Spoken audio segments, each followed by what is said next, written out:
If you're a maintenance supervisor for a commercial property, you've had to deal with everything from leaky faucets to flickering light bulbs. But nothing's worse than that ancient boiler that's lived in the building since the day it was built, 50 years ago. It's enough to make anyone lose their cool. That's where Grainger comes in. With industrial-grade products and dependable fast delivery, Grainger can help with any challenge, from worn-out components to everyday necessities. Call, click Grainger.com, or just stop by. Grainger, for the ones who get it done. How do you feel when you switch to Geico and save on your car insurance? It's like going to work on one Thursday morning and thinking to yourself, just one more day until Friday. But then somebody in the elevator says, Happy Friday! Then you check your phone quickly and discover today's actually Friday. So yes, Happy Friday, random stranger in the elevator. Happy Friday indeed. Yep, switching and saving with Geico feels just like that. Get more with Geico.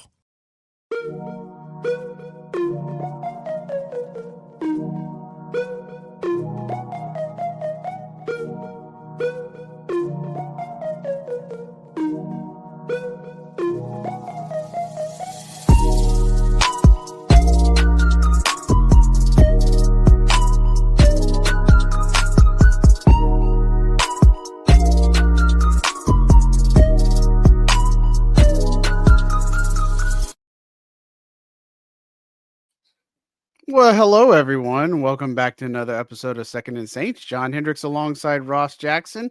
Good to be back after Thanksgiving. We took a little break, brief little hiatus, I guess, if you will. But Ross, man, how you doing? How was your Thanksgiving? Good, man. Good. Nice and quiet. Didn't go anywhere. Didn't do anything. It was just a quiet day with a lot of food, which is a great way to spend a Thursday. How was yours? Oh, man. The food was excellent. I had too much and too much as always, and the food was popping. Somebody made these like Oreo balls and stuff. It was just insane. Like there's just too much good food, but obviously glad you had a good Thanksgiving. Hope everybody out there had a good Thanksgiving. But obviously the elephant in the room, Saints come in, you know, they were going to be tested in this game. We knew that, right? Coming out of the bye week, could the Rizzy magic continue? It didn't. They lost 21-14. I think this was a winnable game that they let slip through their hands. Obviously, that's a big thing. I don't question the effort. I just think the execution obviously is lacking a bit. But look, before we talk and jump into some of that, we got to start with the big news, which is, you know, the injuries, right? Taysom Hill being the big one. It was a knee injury. It didn't look good. Now it's kind of coming out like what we thought. Feared to be season ending for Taysom Hill. Super unfortunate, but it's just another line of the laundry list of injuries this team has had to deal with this year. Yeah, that's absolutely right, man. And look, this one's tough because the implications of a Taysom Hill injury at this point in the season are about more than just the rest of this year, right? Yeah. It's about a guy that's 35 years old over the course of the offseason, or going into 2025 rather, that has had injuries piling up and is in a role that is one that continuously utilizes him a bunch of different ways, gets him hit a lot, all these other things. It's an unfortunate truth that now the question mark also becomes, where is Taysom Hill's role with the New Orleans Saints in 2025? And what does his future look like with the team? You're about to have a change at head coach. You're probably potentially going to have a change at offensive play caller that will come along with that. Nothing to do with Clint Kubiak or his performance or anything like that. It's just the throes of the NFL and how it works. You get a new head coach. That head coach brings their friends, and they bring in new offensive play callers or defensive play callers, or are an offensive play caller, depending upon who the Saints hire. And so I think like that's the other thing that you're looking at here is that, yeah, this is costly for the Saints season. In my opinion, the loss of Taysom Hill is bigger than the actual loss to the Rams for this season. But now your question mark becomes the kind of ripple effect or the impact of this injury beyond 2024. Yeah, and look, I have to go back and see ACLs. I'm sure it's possibly, like, I'm no doctor, but it doesn't look good. But if it's a torn ACL or something like that, I mean, you're talking about this is December. He might not get back into the football field till September. You know what I mean? Like, just depending, just playing this out as a 8-month recovery, 9, and it just depends what the severity is. He's going under imaging.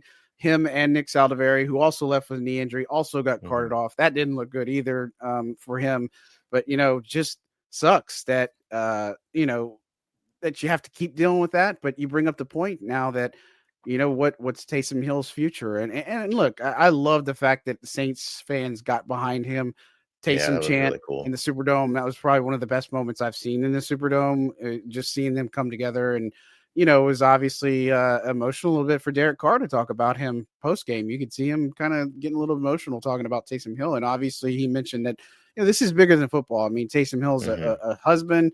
He's got 2 kids, and so obviously you never wish this type of stuff would happen. I mean, you saw what happened with Trevor Lawrence on Sunday. That was insane. Jeez. That particular hit. And I mean, just for somebody, like Taysom Hill, I mean, he's a do it all weapon for this team. He plays personal protector, he plays tight end, he plays fullback, he plays running back, he plays, kickoff team. I mean, he does so many things for you, and losing him is not a player that you just easily say, well, this guy's going to take his spot.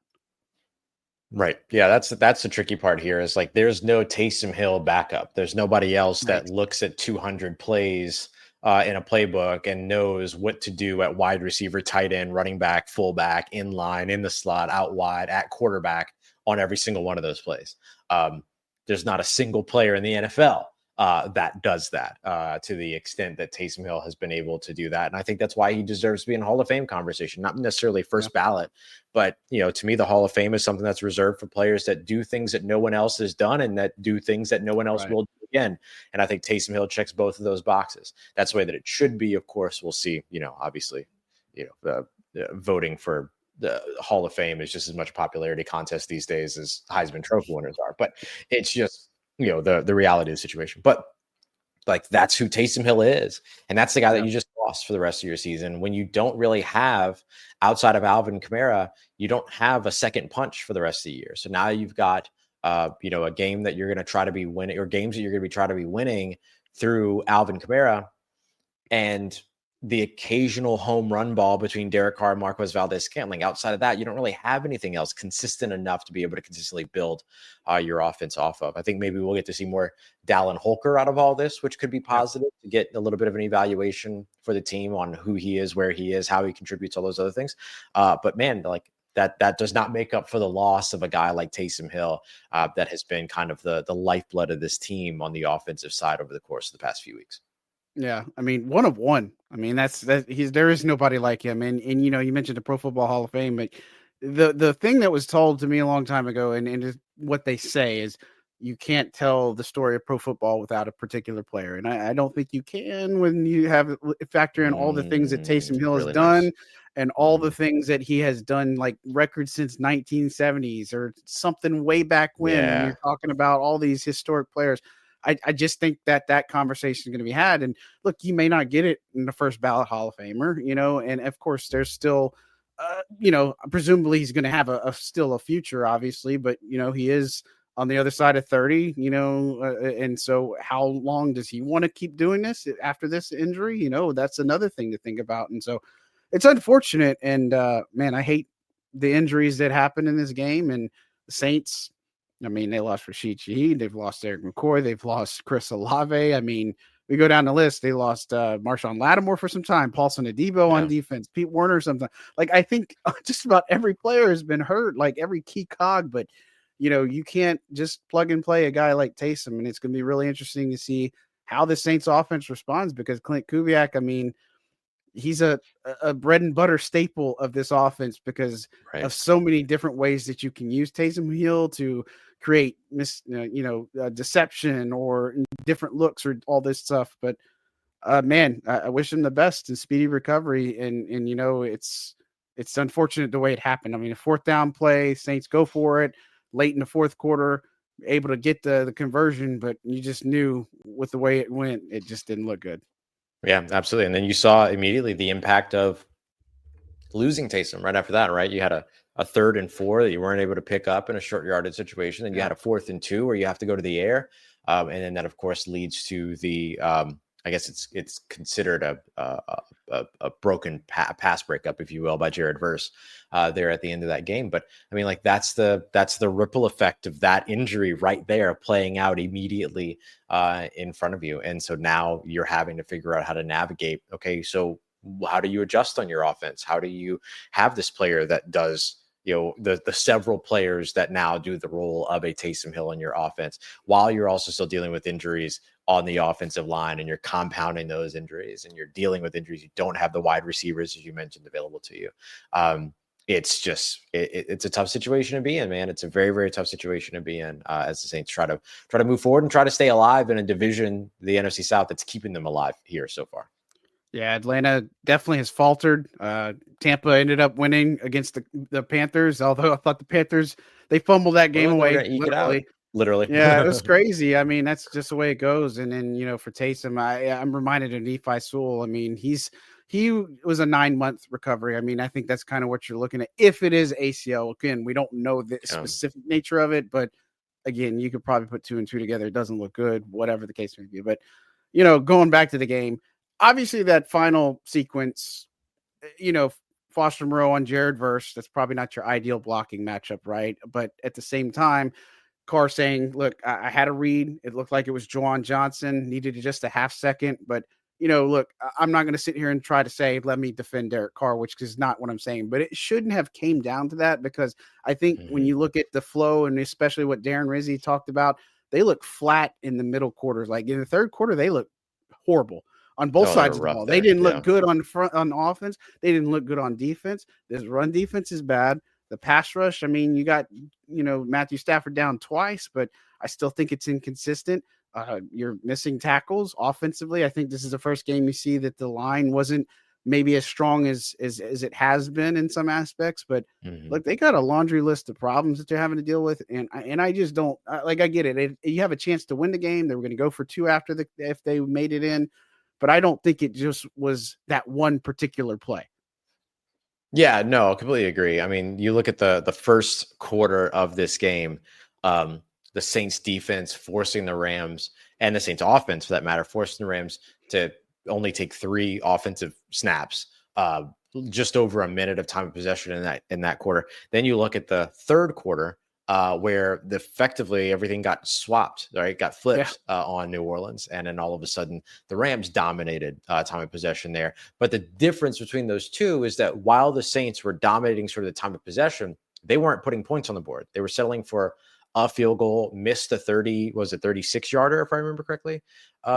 For Blake Grupe, missed that, the opportunity to go ahead 2 possessions there. And then for the first time ever in a regular season game, the Saints defense actually shut out a Sean McVay offense in a first half. That's never been done before in a regular season game. Right. But when you're only putting up 6 points in the meanwhile, which allows Sean McVay and that Rams offense to continue to build their run game and all these other things in the second half, especially with them getting the ball to open up the second half and then just like dominated that third quarter, it's challenging, right? I mean, technically the Rams only scored 7 points in the third quarter, but it was the first play of the fourth quarter that they ended up getting their second touchdown in that game. And they walked away with 3 red zone touchdowns. All 3 of their scores were on their 3 red zone possessions.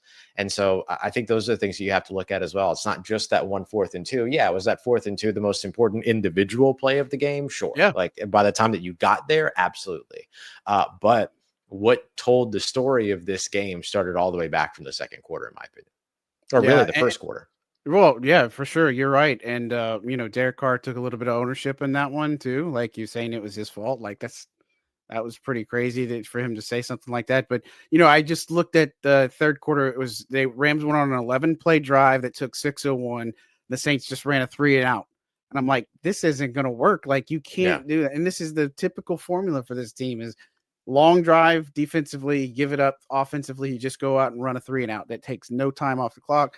Then you got to put a tired defense back on the field, all this other stuff. So it's just one of those is like, you got to play consistently for fourth quarters. I mean, there were some issues here that obviously, we hadn't seen in the first couple of games, the substitution issues, 10 players on the field having to burn timeouts because of that. Like that's not, discipline. And I think the hard part is you're coming off the bye week. And so I think the question we had, or the thought is, you had all this energy you channeled from the first 2 wins.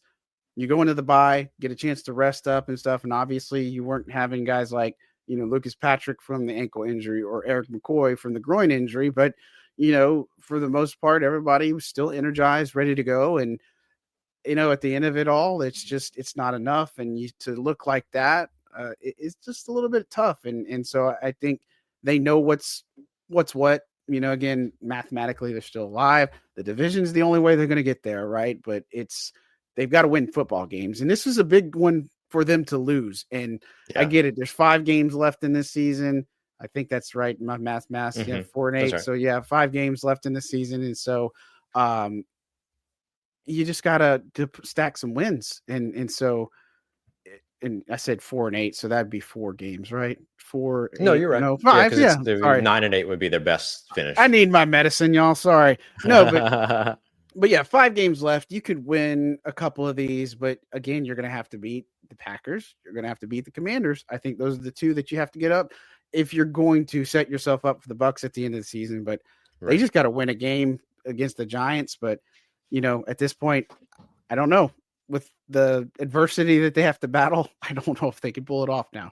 Yeah. I mean, it's tough, and I don't know that the expectation should be that they do pull it off. I think it gets really exciting if they can and everything like that. But I like my whole thing when it comes to what the Saints season is for the rest of the season. It's evaluate your roster, get to know what you've got, give Darren Rizzi a legitimate opportunity to audition for that head coach spot and everything like that, and learn what you learn over the course of the game. So the way that I summarize the New Orleans Saints in this game is that it's a game in which the Saints look like what their roster is and look like who they are.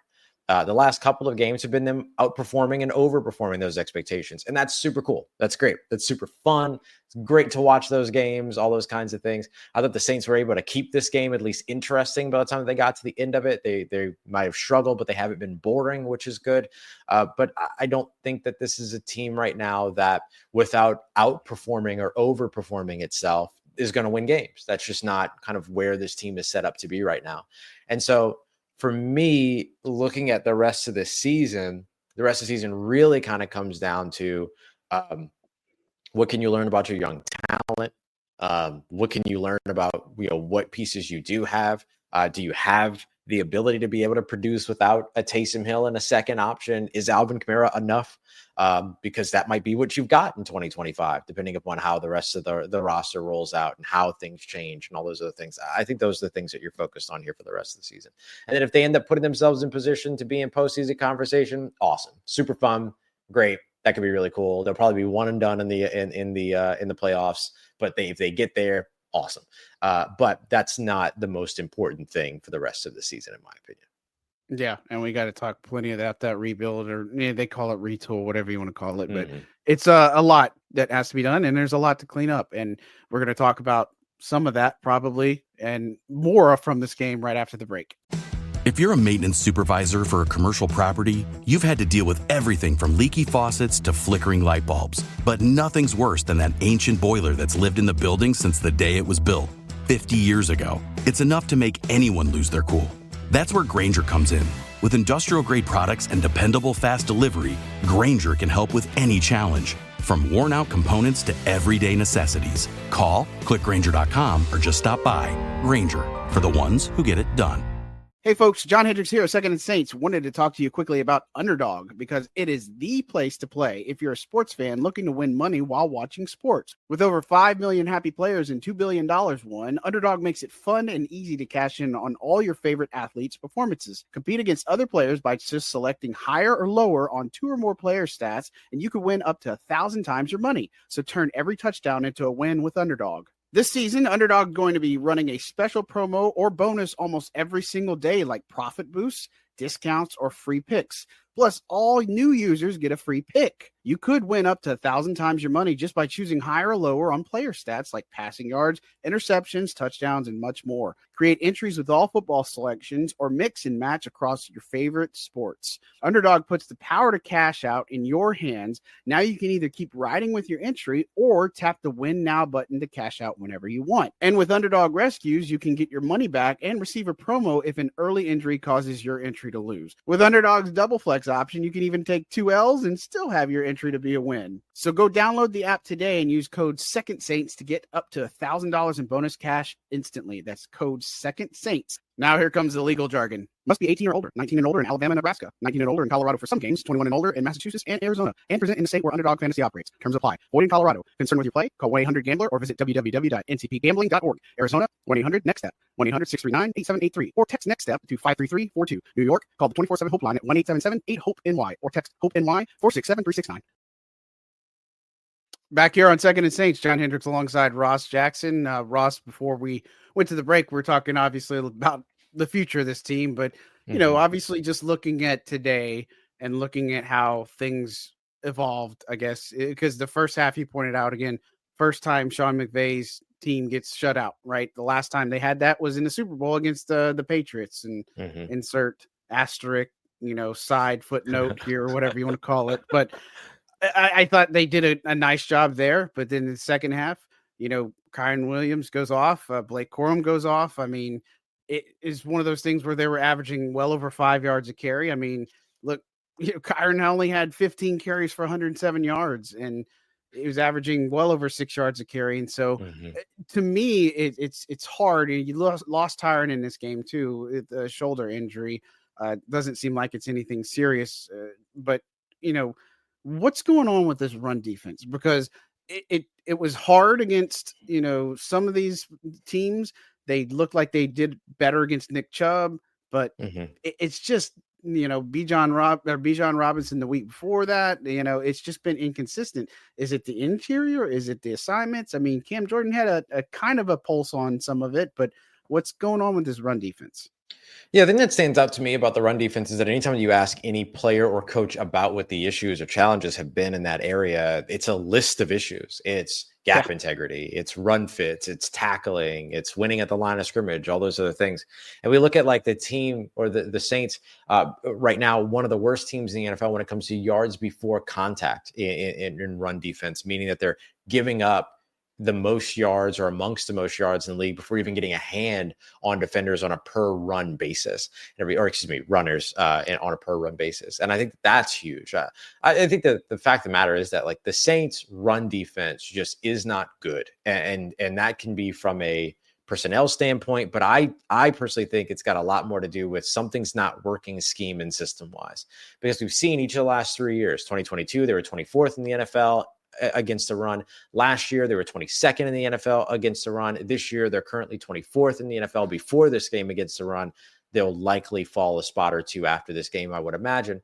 And so for me, like it's one thing when you have to change hands from one defensive play caller to another defensive play caller in a season. But when the system that's changing hands was already failing in that aspect, it's not going to get better just because it changed hands at some point. You know what I mean? And so I think that like it's a little bit of a spaghetti at the wall, throw a dart type situation in terms of what it is that has been the issue for the Saints run defense. And that makes it really hard to address when that target is constantly moving, because one game it's tackling, another game it's the one reliable thing that the Saints have been able to do in terms of limiting the run has been over on the offensive side being their best run defense, which is putting points on the board. And the Saints failed to do that on the offensive side until the fourth quarter today. Yeah, and look, I thought Alvin Kamara, aside the two uncharacteristic drops, I mean, I thought he ran the ball really Another well outstanding today. game, yeah. I mean, he just puts the team on his back at sometimes, and he just does his thing. But the run defense, man, it's been a theme. It's been a common theme for years now. I can remember going back years, and again, these coaches as well as these players are being evaluated in this final stretch. We've talked about maybe the need to go for a wide receiver in the first round. I mean, they might need to get a run plugger at this point in the first round. I mean, there's just so many things that you have to worry about. And, do you keep some of your guys that are coming back on contract, or you just blow it all up and change some major pieces? And again, who's going to be running the defense? Who's going to be running the defensive line? I mean, there's all sorts of variables here, but bottom line is this ain't it. This ain't getting it done. And even if you get into playoffs, most of the teams that are going to be there, like a Detroit or a Green Bay or some of these other teams, they can run the ball and then some, right? Like, and Vikings are another team, Aaron Jones, Josh Jacobs, that two-headed monster up in Detroit with Jahmyr Gibbs and David Montgomery. I mean, they are teams that can run the football. So like you said, even if they were somehow to be able to squeeze into the postseason with the division, they'll probably just get blown out in the first game. I mean, of course, anything can happen, right? Angels in the Sure. outfield. Shout out to them because I just saw that movie. Mm-hmm. But it's just the reality. And again, when you play inconsistent like that, where one game you look good, next game you don't look good, one game this happens, like you said, tackling is the issue, gap integrity is the issue. It's a sign of a larger problem. Yeah. Yeah, exactly. I don't know if it's the way that it's being coached. I don't know that it is the way that it's being coached because there's also been like 3 different people that have coached different elements of it, right? Dennis Allen coaching his own system, Joe Woods coaching Dennis Allen's system, Todd Grantham coaching the defensive line, now Brian Young coaching the defensive line, and still the same issues, right? And one of the big things that you see constantly is the Saints defensive line not winning at the line of scrimmage, walking backwards at the line of scrimmage, right? Or getting walked back at the line of scrimmage, particularly on the interior. That's been the truth for the Saints since back in 2022. And so it kind of makes you wonder how much Ryan Nielsen was really the, kind of key to the run defense a couple of years, going back to 2021 before he had to split focus and do the co-defensive coordinator weird thing that the Saints tried to do their first year with Dennis Allen. And so it kind of makes you wonder, like, okay, is that where like the impetus for the issue is that they haven't had the defensive line coach that apparently made the team who they were over the course of that, the successful run defensive years that they had. I don't know. I mean, you look at the years before Ryan Nielsen, you look at the years after Ryan Nielsen, and there's a trend. There's a trend there. It's absolutely there.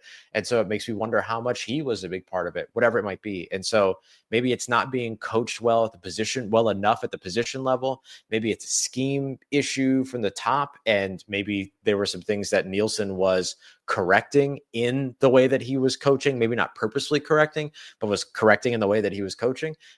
Whatever it is, like, this needs a major overhaul, the run defense does. And that doesn't mean the personnel necessarily. That means it can, but that also means the scheme. It means the system. It means the coaching. It means all those other things, the prep, whatever it might be. I think all those things are a part of that overhaul too, because there's only so much you're going to be able to do in terms of roster turnover this offseason. It's like you're going to go and be big spenders in free agency all of a sudden.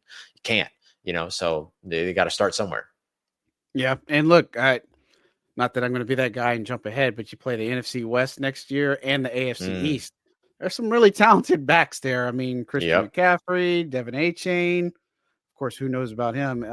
James Cook, Josh Allen duo. I mean, just to name a few. Kenneth Walker over in Seattle. I mean, I don't want to leave out anybody, but, again, there's so much talent coming in, and this isn't just going to go away. Plus, you got Bijan Robinson in your division, and Bucky Irving looks good with the Bucks. I mean, he just had a heck of a game against the Panthers today. And saved one fumble, like Chuba Hubbard looked good this season too. Yep. And they got Jonathan Brooks too in the waiting there, but they obviously like Chuba enough to give him a nice little deal. But again, this isn't just a problem that's going to magically go away because of the talent or like the opponent you play. It's only going to get worse in some aspects. So they got to figure this thing out. And run defense was one thing.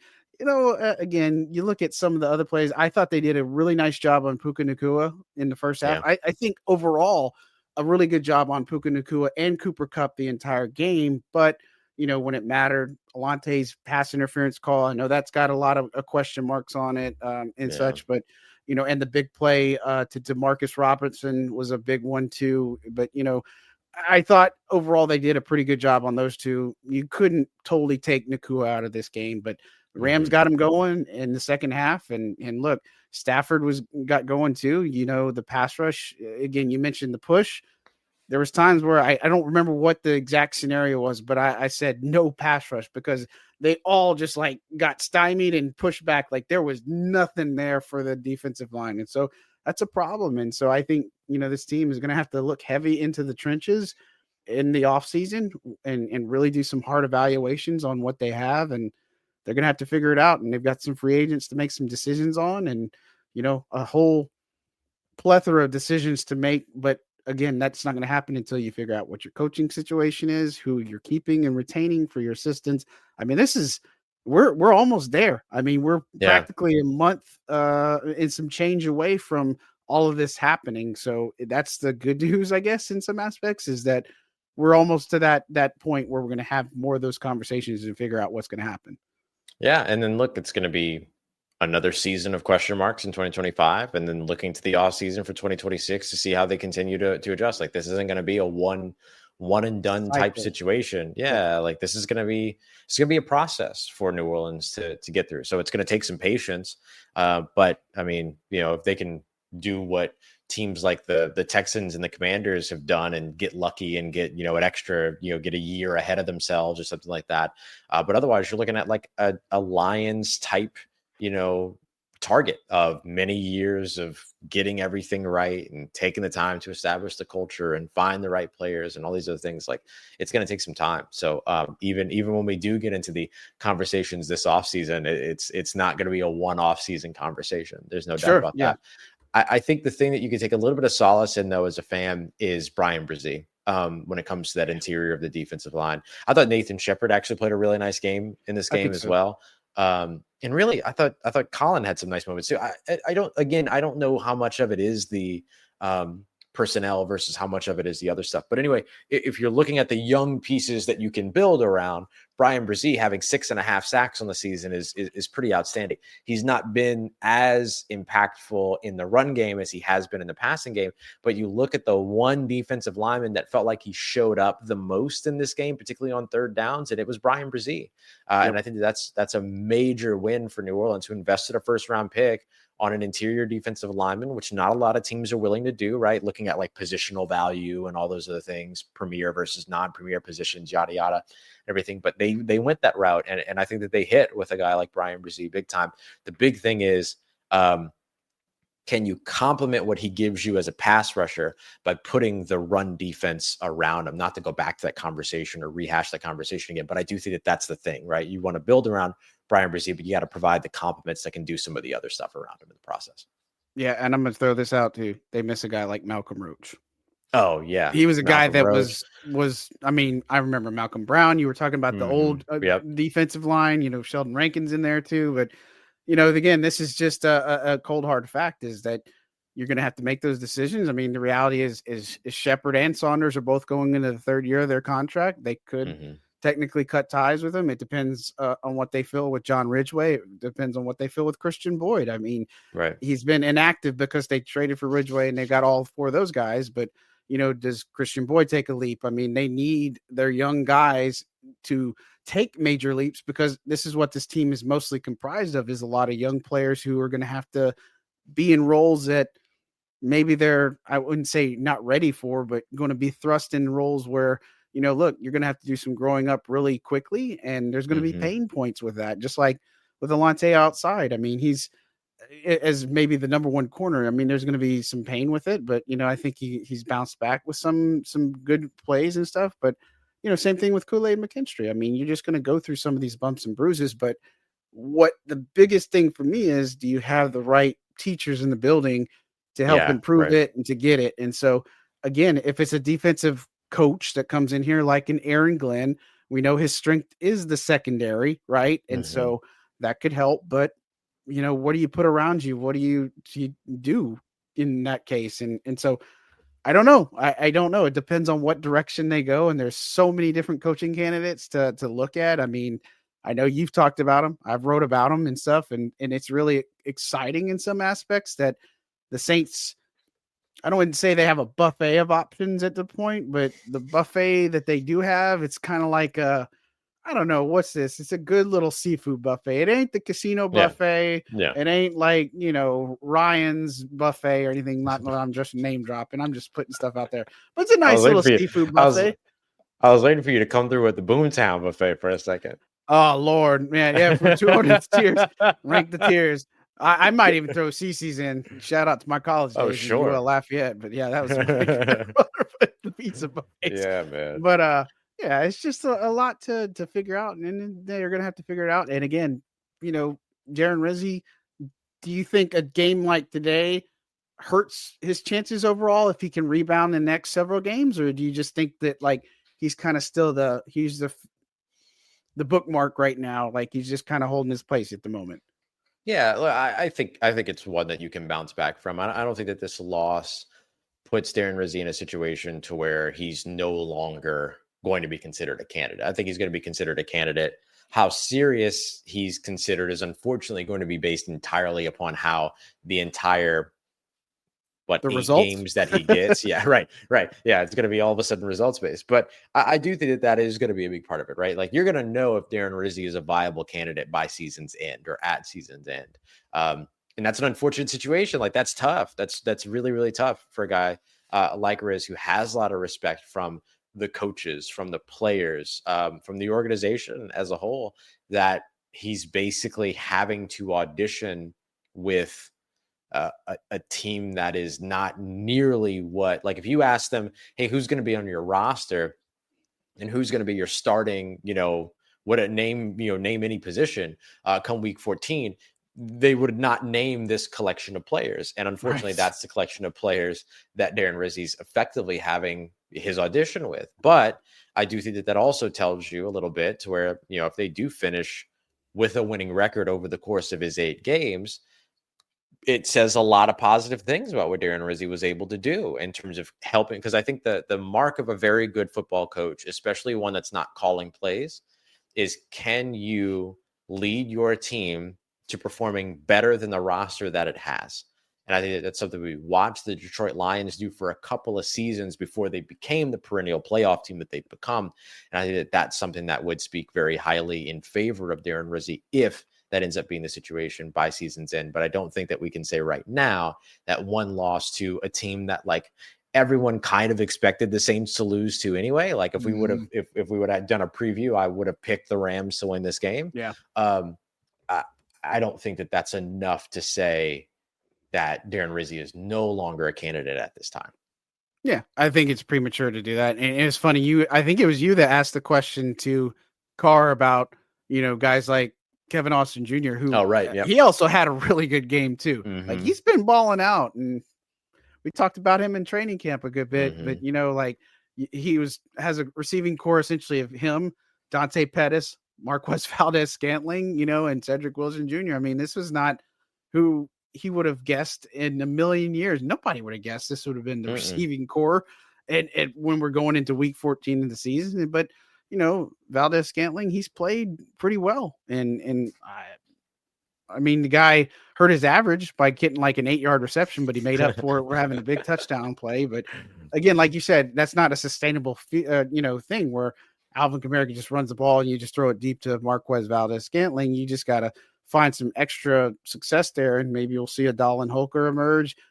Maybe they get Lucas Patrick back at left guard. That's another one. Do they get Eric McCoy back? That's going to be another one to figure out and see where they go. And then defensively, can they rebound? And they're going to be tested because they got Tyrone Tracy against the Giants, and that's another explosive runner who can really do some damage.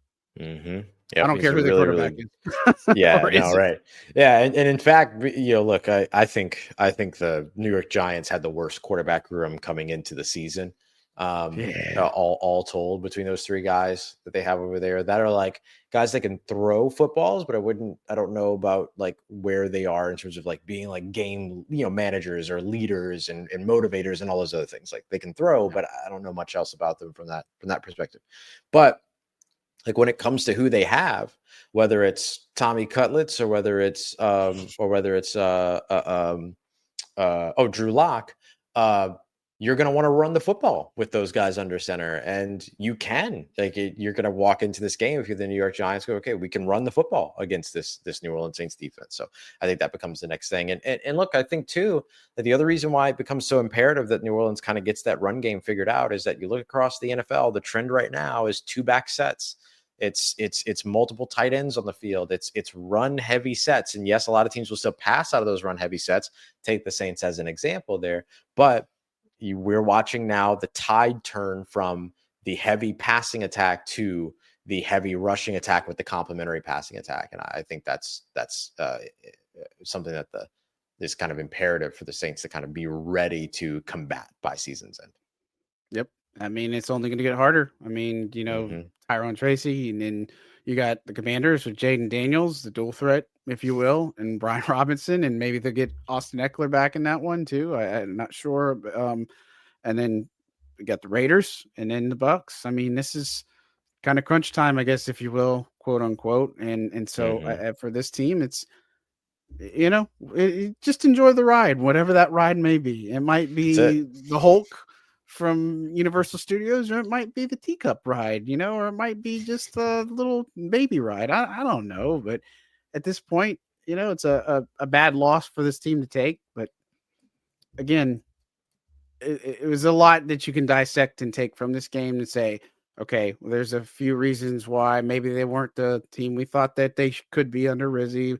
It just shows more about the flaws within the team, I think, personally. But look, they were in it for 4 quarters in some aspects. Like, energy was there and stuff like that. I don't question the effort or energy, but the result is not what you need it to be. And so for the Saints, it's a harsh reality that they got to deal with. And, it's unfortunate they had to do it against the fans in the stands, and now they go on the road, but that's how it goes, I guess, in this NFL these days. You never know, any given Sunday, right? Yeah. Oh, it's tough, man. It's tough. Yeah. Well, anything about the game that I didn't kind of mention that you wanted to highlight? I will say this before I do. 2 really awesome special teams plays today. Nephi Sewell should deserve some love. A kick return coverage, and then JT Gray and Rico Payton on that punt coverage being like step and step. Those two need some shout out love there. And Blake Groupie tackle, even though it didn't count, but right. That was so. I love Blake Groupie just being like, "You're not gonna jump over me." Like, right. I'm not going to let that happen. So I was like, good on you, Blake. You do not deserve that kind of disrespect. Not necessarily, it's not entirely tied to the game, but something to watch. Alvin Kamara is now only 106 yards away from rushing yards away from his first 1,000-yard rushing season. Now, after going over 100 rushing yards again today, this is the 11th time in his career that he's gone over 100 rushing yards in a game. I think that's tied for 5th most, if I remember correctly from the press box. With Ruben Mays, they said it was tied with Ruben Mays. What a name! And then awesome. And so something to watch with them going to New York next week. I don't know where the Giants sit in terms of run defense. I can pull that up real quick, but man, Alvin Kamara finally in a situation to where he could get over 100 rushing yards, and the Giants, unsurprisingly awful against the run, 30th in the NFL. So real opportunity there for Alvin Kamara to potentially go over 1,000 yards rushing before or by the 13th game of the season. Pretty good. Yeah, good for him too. I mean, knock on wood, hopefully nothing happens, but all signs are pointing to it happening. So seems just been all sorts of wrong. And it was supposed to be so different to go to the training camp, first 2 games. I mean, I just think about how we got to this point, and it's winding down. It's just crazy how football is. And sad part is it's, again, looking like New Orleans is going into a 4 straight losing season, and they got to pull themselves out of it. But the problem is, I just don't know if you can just pull out of your, pull a rabbit out of your hat for next season, no matter who you put in place and what you do, because there's other factors that have to be addressed and stuff. But I don't know. It's probably a story for a different day, or conversation for a different day. Well, Ross, as we wrap up here, man, obviously what's coming up on Locked On and what you got coming up on LouisianaSports.net. Yeah, I think on both fronts, the main focus for the next couple of days is going to be Taysom Hill, and just kind of where the Saints go from here with him, how this impacts the season from a numbers perspective, what this potentially means for them over the course of the offseason. So really going to kind of dive into that. We're also doing like the typical stuff too. We'll look at like Pro Football Focus grades on Monday, taking a look at like the stats to know from the game and all the other stuff, film breakdowns, everything as well. So typical post-game coverage stuff, but man, I think a big, heavy slant towards Taysom Hill and what this means for the Saints as they move forward. What about you over at Saints News Network? Yeah, couldn't agree more. Losing Taysom Hill is detrimental to this team, even if he was out just for a couple weeks. That's a big thing to have. And so, but yes, of course, post-game coverage, snap counts, looking more into this game. And then, just looking a little bit more at how this team and where that stacks up for the rest of the season.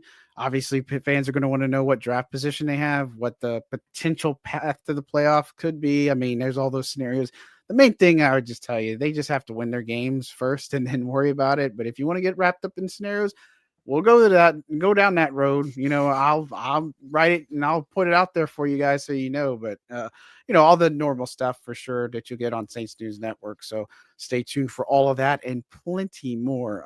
Ross, it's good to have us back together on this show, man. Yes, man. I know we had the bye week. We didn't really do anything. And then Thanksgiving, things got crazy and all that stuff. But, I'm glad to have you back. That's for sure.